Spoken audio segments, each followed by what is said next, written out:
আসসালামু আলাইকুম, আমি ফটোগ্রাফার করিম। আজকে আমি আসছি এসএস ক্যামেরা প্রোডাকশনের ইউটিউব পেজে। আজকে যেটা আমি আলোচনা করব সেটা হচ্ছে পোর্ট্রেট ফটোগ্রাফি। ওয়েডিংয়ের জন্য, ওয়েডিংয়ে যে আমরা পোর্ট্রেট ফটোগ্রাফি করি, আরেকটা গুরুত্বপূর্ণ বিষয় সেটা হচ্ছে সাইকোলজি। অ্যাজ এ ফটোগ্রাফার হিসাবে আমি কিভাবে আমার ক্লায়েন্টের সাথে সাইকোলজিটা মেনটেন করব ভালো ছবিটা নেওয়ার জন্য। আজ শুরুতে বলি যে পোর্ট্রেট ফটোগ্রাফিটা মানে কি, এর বিস্তর আলোচনা করা যায়। তবে খুব সহজ কথায় যদি বলা যায়, মুখের ছবি, মানুষের মুখের ছবি। ঠিক আছে, মুখের ছবি। আপনি একটা ছবি তুললেন বা আপনি আমাকে একটা ছবি দেখালেন, আমি আপনার ছবিটার দিকে কেন তাকাবো? আপনার ছবিটা আমাকে টানবে কেন? নিশ্চয়ই ছবিটাতে প্রাণ থাকতে হবে, তাই তো? আচ্ছা, একটা মানুষের সবচাইতে সেরা পোর্ট্রেটটা কখনো হয় জানেন? ধরেন আপনি সারাদিন কাজকর্ম করলেন, রাতে বাসায় ফিরলেন, ঘুমানোর আগে আপনি যখন ওয়াশরুমে গিয়ে জাস্ট আয়নার সামনে নিজেকে দেখছেন, সারাদিনের কথা চিন্তা করলেন, সারাদিনে কি প্রাপ্তি হয়েছে কি অপ্রাপ্তি হয়েছে, নিজের সঙ্গে যে আই কন্ট্যাক্টটা, নিজেকে দেখা, এই ছবিটা হচ্ছে সবচেয়ে সেরা পোর্ট্রেট একটা মানুষের।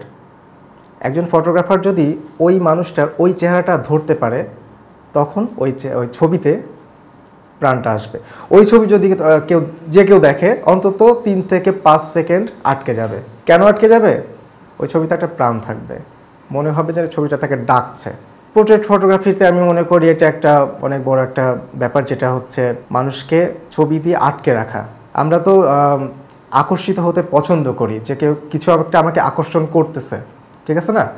তো যখন আমরা বিয়ের ছবি তুলি, আমরা বেশিরভাগ সময় কি করি, যে একটা কাজ পাচ্ছি, ফোনে হোক বা যেভাবে হোক, ঠিক আছে ভাই অমুক তারিখে আমি ফ্রি আছি, চলে আসবো, গিয়ার টিয়ার যা আছে আমি নিজে চলে গেলাম। অধিকাংশ সময় কি হয় জানেন, আমরা কনেকে বরকে আমরা পার্সোনালি কাউকে চিনতেছি না। আমরা সময় দিচ্ছে, টাইম দিচ্ছে, একটা তারিখ ঠিক করতেছে, আমরা চলে যাচ্ছি, ছবি তুলতেছি। জমকালো স্টেজ, ঝকমকা আলো, সব কিছু ঠিক আছে, দামি ক্যামেরা, দামি লেন্স, আমাদের খুব শার্পনেস ওলা, খুব চকচকা ছবি হচ্ছে। কিন্তু সেই ছবিতে যদি প্রাণটা না থাকে, প্রাণটা কোনটা? যে ছবিটা আমাকে টানবে, আমাকে কিছু সময়ের জন্য ধরে রাখবে।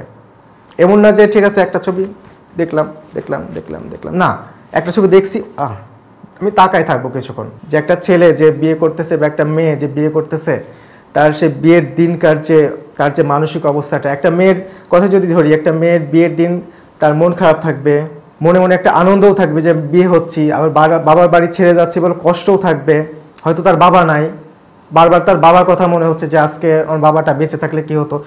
প্রত্যেকটা মুহূর্তে তার চেহারা কিন্তু চেঞ্জ হচ্ছে, একটু পরপর চেঞ্জ হচ্ছে, এটাকে ধরতে হবে। এখন আমি অ্যাজ এ ফটোগ্রাফার হিসেবে একটা কাজ পেলাম, তাকে আমি চিনি না জেনে গিয়ে ছবি তুলতে শুরু করলাম, আর সেই মেয়েটা আমাকে চেনে না, হঠাৎ একটা ছেলের সাথে তাকে ছবি তুলতেছে, মানাবে? আমি তো কোনো সিনেমা শুটিং করতেছি না, সে তো নায়িকা না, অভিনেত্রী না যে সে অভিনয় জানে। এখন কান্না রোল করতে হবে, আমাকে কান্না করতে হবে সুন্দর করে, হাসতে হবে, আমি সুন্দর করে হাসবো, ব্যাপারটা তো সেটা না। সে কখনো হাসছে, কখনো কাঁদছে, কখনো মন খারাপ করে আছে, প্রত্যেকটা হচ্ছে তার ভেতর থেকে আসছে, এবং সে ভেতরটা আমাকে ধরতে হবে। আমি বেসিক্যালি যেটা করি, আমি না শুধু, অনেক ফটোগ্রাফারই করে, অনেক যারা গুণী যারা আছে অনেকেই করে, আমি অনেককে ফলো করার চেষ্টা করি। সেটা হচ্ছে আমরা যে অনেক সময় প্যাকেজে লিখে দিই যে 1 মাস আগে বা 2 মাস আগে আমাদেরকে বুকিং দিতে হবে। এটা কিন্তু এমন না যে আমাদের খুব কাজের চাপ, যে 1 মাসের আগে আমরা বুকিং নাই বা 6 মাসের আগে আমরা বুকিং একদম ফ্রি নাই। আমি পার্সোনালি যেটা করি সেটা হচ্ছে, যদি আমি 1 মাসও সময় পাই, কথা একটা মেয়ে হয়তো আমাকে কাজটা দিল, ঠিক আছে, 1 মাস পরে তার বিয়ে, এই 1 মাস হচ্ছে আমি তার সাথে পরিচিত হবে, ফেসবুকের চ্যাটে হোক, তার সাথে চা খেতে খেতে গল্প করা হোক, আমি তাকে বোঝার চেষ্টা করব, তাকে চেনার চেষ্টা করব, সে কি পছন্দ করে কি পছন্দ করে না, যখন সে হাইওয়েতে গাড়িতে করে যাচ্ছে, কোথাও বেড়াতে যাচ্ছে, কি গান পছন্দ করে, কোন ধরনের হেডফোন ইয়ারফোন ইউজ করতেছে। আচ্ছা, এখন তো ব্লুটুথের যে হেডফোনগুলো আছে সেগুলো কেন ইউজ করতেছে না, সে তারওয়ালা ইয়ারফোন কেন ইউজ, আচ্ছা তার ভাই তারওয়ালাটা ইউজ করতো, সে ভাই এখন দেশে থাকে না, এইটা হচ্ছে তার একটা পয়েন্ট। আচ্ছা, সে কি পছন্দ করে, কি খেতে পছন্দ করে, এটা। আচ্ছা আপু, ঠিক আছে, জানেন আমারও না এটা পছন্দ করে, খিচুড়ি ডিম ভাজি আমিও পছন্দ করি, তাই ভাইয়া। এই যে আস্তে আস্তে না তার সাথে একটা আত্মার সম্পর্ক তৈরি করতে হয়।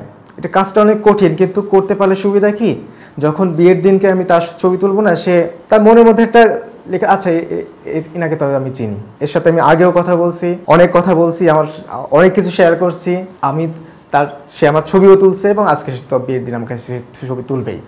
আমার এরকমও অনেক ঘটনা আছে যে কিছু কিছু মেয়ে আমাকে এতটাই পছন্দ করছে তারা তো ব্রাইড, আমি তো ব্রাইড হিসেবেই ধরছি, কিন্তু যখন তাদের সাথে আমি এই যে 1 মাস বা 2 মাস যে সম্পর্কটা রাখতেছি এতটা আপন হয়ে যায় যে বিয়ের দিন যখন বিদায় হয়, বিদায়ের যে সময়টা আসে না, যে সবাইকে ধরে ধরে সালাম করা বা কান্নাকাটি করা, এ কোথায় ও কোথায়, এমনও অনেক হয়েছে যে তারা ক্যামেরার পেছনে কোনো একটা ক্যামেরা পার্সনকে খুঁজতেছে না, তার ভাইকে খুঁজতেছে যে আমার ভাইটা কই, কেন ছবি তুলতেছে, এখন ছবি তোলার কি দরকার, এখন আমাকে একটু আশীর্বাদ করে যাক। আমরা যদি সাইকোলজিটাকে এইভাবে ইউজ করতে পারি যে ঠিক আছে সে আমাকে কাজ দিচ্ছে, তার কাছ থেকে আমি টাকা নিচ্ছি, ভালো কথা, কিন্তু আমাকে কিছু ছবি দিতে হবে যে ছবিগুলো কথা বলবে, যে ছবিগুলোতে প্রাণ থাকবে।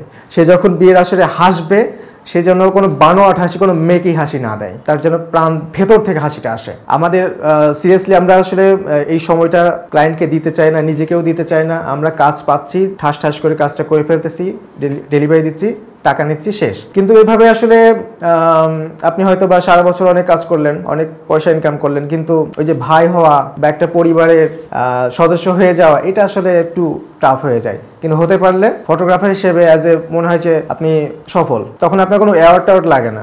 আপনাকে মনে হয় না আপনার কোনো একটা মেয়ের মা যদি বিদায়ের পরে আপনাকে ডেকে, সবাইকে তো বিদায় দেয়, আপনাকে হয়তো ডেকে তো মাথায় যদি হাত বুলে একটু বিদায় দিয়ে দেয় না, ওর চেয়ে বড় অ্যাওয়ার্ড আর কিছু হয় না। আসলে এরকমই আসলে বুঝে বুঝে সাইকোলজিটাকে আসলে ইউজ করতে হয়, ইউজ করা উচিত। যেটা হচ্ছে সব ক্লায়েন্টই তো আবার এক রকম না, সবাই তো একই রকম না, আপনাকে জাস্ট বুঝে নিতে হবে। আসলে এটা আপনি তখন বুঝবেন যখন আপনি নিজে ভালো মানুষ হবেন বা ভালো মানুষ হওয়ার চেষ্টায় থাকবেন। আমি নিজে অতটা ভালো মানুষ অবশ্যই না, তারপরেও চেষ্টা করি যে অ্যাজ এ ফটোগ্রাফার যখন আমি একটা ক্যামেরা নিচ্ছি, ক্যামেরার সম্মানটা যেন থাকে, আমার থাক বা না থাক, ক্যামেরার সম্মানটা, ক্যামেরার যে ডেলিভারিটা দিবে, যে ছবিটা তুলবে, সেটা সম্মানটা যেন থাকে, এটা আমি অন্তত চেষ্টা করি। আর যখনই কারোর সাথে পরিচয় হই, তার ভেতরটা বোঝার চেষ্টা করি, নিজেকে চেষ্টা করি যতটা ভালো রাখার, যে ঠিক আছে আমি তার ভেতরটা নিয়ে নিব। নেওয়ার পরে আমার তো উদ্দেশ্য একটাই, আমার উদ্দেশ্য কিন্তু তার ফ্যামিলি মেম্বার্সদের একজন হয়ে যাওয়া না, তার ভাই হয়ে যাওয়া না। আমার উদ্দেশ্য হচ্ছে তার বিয়েতে ছবিগুলোতে যাতে একটা প্রাণ থাকে, যে ছবিগুলো দেখলে অন্তত যে কেউ দেখলেই অন্তত কয়েক সেকেন্ডের জন্য থমকে দেয়, ওইটা হচ্ছে আমার বড় প্রাপ্তি। বাদ বাকিটা যে সেটা হচ্ছে বোনাস। তো এটা আমাদের শুধু যারা সিনিয়র আছেন তারা না, যারা জুনিয়র আছে, যারা নতুন ফটোগ্রাফি করছে, তাদেরকে আরো বেশি করা উচিত এই চর্চাটা, যে সাইকোলজিক্যাল খেলাটা। যেটা আমি ক্যামেরা পেলাম, আমাদের মধ্যে একটা অহংকার চলে আসে যে আমি ক্যামেরা পাইছি, আমি বড় ফটোগ্রাফার, পেজ টেজ করে ফেললাম। দরকার নাই, বিনয় হতে হবে, খুব বিনয় হতে হবে। যে আমরা যে বিয়ের আসরে যে খেতে বসি না, আমরা কি করি, বারবার ওই মাংসের পাত্রটা চেঞ্জ করতে বলি, ভাই চেঞ্জ করে দেন, চেঞ্জ করে দেন। দরকার নাই, বিনয়ী হন, যা দিচ্ছে খেয়ে যান। যে খেতে দিচ্ছে তাকে ডাকেন, কানে কানে বলেন, ভাই রান্না খুব ভালো হয়েছে, খুব ভালো হয়েছে রান্না। দেখবেন তার মুখে না অন্যরকম একটা হাসি আসবে, শান্তি আসবে। ওইটা দেখে আপনার ভেতরটা না পবিত্র হবে, একটু একটু করে পবিত্র হবে। আমরা তো আসলে সবাই যথেষ্ট অপবিত্র, সব সময় খারাপ কাজ করার মধ্যে আছে, কিন্তু ফটোগ্রাফি তো একটা সৃষ্টি। আমি যখন একটা ছবি তুলতেছি, আমি কিন্তু একটা সৃষ্টি করতেছি। আর সৃষ্টি করলে হবে না, তার মধ্যে প্রাণটা দিতে হবে। যে প্রাণটা দিলে আপনি যে দর্শক, সে কিছুক্ষণের জন্য হলেও আপনার ছবিটার দিকে তাকাবে। আর এই জন্য আপনাকে অবশ্যই আপনার আত্মাটা শুদ্ধ করার চেষ্টায় থাকতে হবে যতটা পারা যায়। সাইকোলজি আসলে ক্লায়েন্টের উপরে খাটানোর আগে নিজের উপরে খাটানো উচিত আসলে। সেটা হলে আসলে আরও বেশি ভালো, কাজটা সহজ হবে। ওকে, আমরা বিদায় নিচ্ছি। আমাদের এই আলোচনা যদি আপনাদের ভালো লেগে থাকে, আমাদের এই চ্যানেলটাকে অবশ্যই সাবস্ক্রাইব করুন, বেল আইকনটাকে ক্লিক করে রাখুন। আর যদি কোনো প্রশ্ন থাকে, পরামর্শ থাকে, ভালো লাগা খারাপ লাগা থাকে, কমেন্টটা অবশ্যই করতে পারেন। শেয়ার করুন যাতে সবাই এটা দেখতে পারে, বুঝতে পারে, ছড়াতে পারে। কারণ বাংলাদেশে ফটোগ্রাফিটা আমরা চাচ্ছি ছড়াক, অনেক সুন্দর করে ছড়াক। অনেক ধন্যবাদ সবাইকে।